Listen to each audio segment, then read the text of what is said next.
شروع اللہ کا نام لے کر جو بڑا مہربان نہایت رحم والا ہے۔ اب تو یہ بیوقوف لوگ ضرور کہیں ہی گے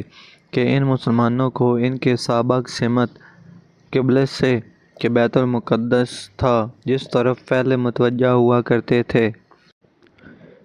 کس بات نے بدل دیا؟ آپ فرما دیجئے کہ سب مشرق اور مغرب اللہ ہی کی ملک ہیں،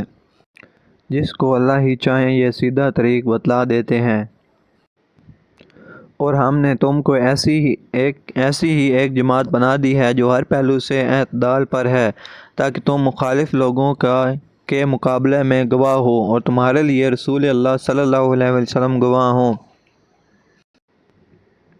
اور جس سمت قبلے پر آپ رہ چکے ہیں یعنی بیت المقدس، وہ تو محض اس لیے تھا کہ ہم کو معلوم ہو جائے کہ کون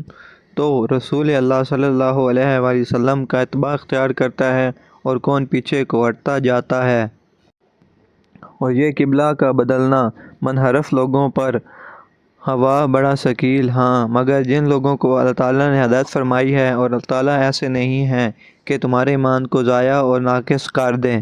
اور واقعی اللہ تعالیٰ تو ایسے لوگوں پر بہت ہی شفیق اور مہربان ہیں۔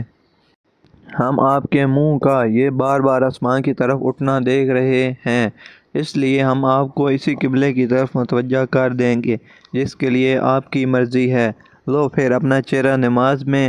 مسجد حرام کعبہ کی طرف کیا کیجئے، اور تم سب لوگ جہاں کہیں بھی موجود ہو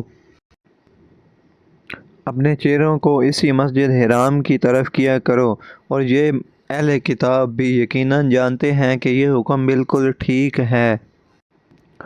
اور ان کے پروردگار ہی کی طرف سے ہے، اور اللہ تعالیٰ ان کی ان کارروائیوں سے کچھ بے خبر نہیں ہے۔ اور اگر آپ ان اہل کتاب کے سامنے تمام دنیا بھر کی دلیلیں پیش کر دیں جب بھی یہ کبھی آپ کے قبلے کو قبول نہ کریں، اور آپ بھی ان کے قبلے کو قبول نہیں کر سکتے، پس کوئی صورت موافقت کی باقی نہ رہی، اور ان کا کوئی فریق بھی دوسرے فریق کے قبلے کو قبول نہیں کرتا۔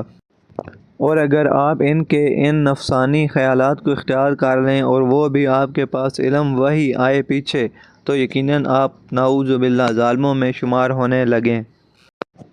جن لوگوں کو ہم نے کتاب تورات و انجیل دی ہے، وہ لوگ رسول صلی اللہ علیہ وآلہ وسلم کو ایسا پہچانتے ہیں جس طرح اپنے بیٹوں کو پہچانتے ہیں، اور بعض ان میں سے امر واقعی کو باوجود یہ کہ خوب جانتے ہیں مگر اخفا کرتے ہیں، حالانکہ یہ امر واقعی من جانب اللہ ہے، سو ہرگز شک و شبہ لانے والوں میں شمار نہ ہونا۔